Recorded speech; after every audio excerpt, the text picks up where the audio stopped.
You're looking at a satellite image of a hurricane from space. A perfect spiral hundreds of miles wide. An eerily calm eye at the center, curved arms of cloud stretching across an ocean. It looks designed, purposeful, but there's no brain coordinating this. No blueprint. Just warm water, rising air, and a few physical rules that, under the right conditions, spiral out of control.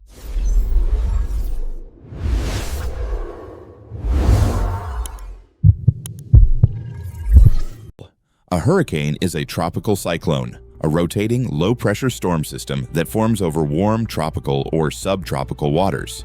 The terminology changes by geography, not by physics. In the Atlantic and Eastern Pacific, we call them hurricanes.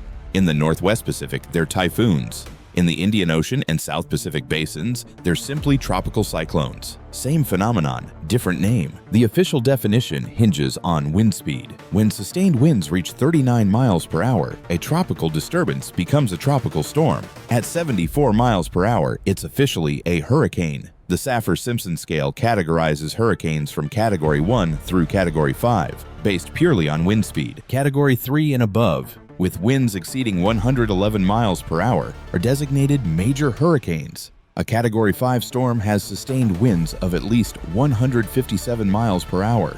In the Atlantic Basin, hurricane season runs from June 1st to November 30th. About 97% of all Atlantic hurricane activity occurs within this window. These storms aren't rare. Dozens form globally each year, but they only form in specific places, at specific times, under specific conditions. The question, how does something this large and organized emerge from nothing? Hurricane formation requires a checklist. Every item must be present. First, ocean water at least 26.5 degrees Celsius, extending down at least 50 meters. Below this temperature, evaporation isn't rapid enough to supply the moisture a hurricane needs. The depth matters because hurricane winds churn the ocean surface, mixing water from below. If the warm layer is shallow, the storm stirs up cold water and starves itself. Second, a pre-existing weather disturbance. Often this is a tropical wave, a ripple in the trade winds moving westward across the Atlantic from Africa. The disturbance acts as a seed, organizing scattered thunderstorms into a loose cluster. Third, high humidity throughout the atmospheric column. Dry air inhibits condensation, choking off the process that powers the storm. Fourth, low wind shear. Wind shear refers to changes in wind speed or direction with altitude. Strong shear tears apart the organized structure of thunderstorms before they can intensify. The storm needs vertically stacked columns to function. Fifth, sufficient Coriolis effect. The Coriolis effect, a result of Earth's rotation, causes moving air to deflect. In the northern hemisphere, air deflects to the right. In the southern hemisphere, to the left. This deflection induces rotation near the equator within about 5 degrees of latitude. The Coriolis effect is too weak. Hurricanes cannot form there. These conditions create a narrow window in space and time. This is why hurricanes form over tropical oceans during summer and early fall, and nowhere else. The spark. A tropical wave drifts over warm water. Scattered thunderstorms develop. The feedback begins. Warm ocean water evaporates, releasing moisture into the air above. The heated, moist air becomes buoyant and rises, creating a zone of low pressure at the surface. Air from surrounding regions flows inward to fill the void. As it moves, the Coriolis effect deflects it, causing the inflow to spiral rather than move straight toward the center. Rotation begins. As the rising air cools, water vapor condenses into clouds and rain. This phase change, vapor to liquid, releases latent heat. Condensation releases 540 calories of energy per gram of water. This is an enormous amount. The released heat warms the air aloft, making it more buoyant, which accelerates the updrafts. Faster rising air lowers surface pressure further. Lower pressure steepens the pressure gradient between the storm center and surrounding air, which strengthens the surface winds. Stronger winds evaporate more ocean water. More moisture rises, more condensation occurs, more heat releases. Updrafts strengthen, pressure drops lower, winds intensify. This is positive feedback. Each step amplifies the previous one. The loop accelerates. The storm is a heat engine. The ocean acts as a thermal battery, charged by months of sunlight. The hurricane extracts this stored energy through evaporation and converts it into wind and rain. The latent heat released by condensation provides most of the storm's energy, far more than is released as wind energy. Within hours to days, the scattered thunderstorms organize into a coherent circulation. The disturbance becomes a tropical depression, then a tropical storm. If conditions persist, it intensifies into a hurricane. Once organized, the hurricane develops a three-zone structure. At the center, the eye. The eye is a calm, low-pressure zone, typically 10 to 40 miles wide. Winds are light. Skies are partly cloudy or clear. Air is sinking here. This seems paradoxical. Why would air descend in the center of a storm powered by rising air? The answer lies in the surrounding structure. Around the eye is the eye wall, a ring of towering thunderstorms where the most intense updrafts occur. Air rises violently in the eye wall, often at speeds exceeding 20 miles per hour vertically.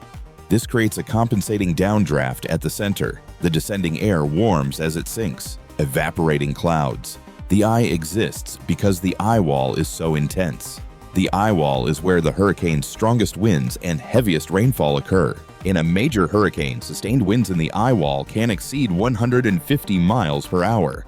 This ring is the engine's core, where the feedback loop operates most efficiently. Beyond the eye wall, spiral rain bands. These are curved arms of clouds and storms extending hundreds of miles outward from the center. Rain bands are progressively weaker the farther they are from the eye wall. The three-dimensional flow works like this. Air spirals inward at low levels, converging toward the eye. It rises violently in the eye wall, reaching altitudes of 40,000 feet or more.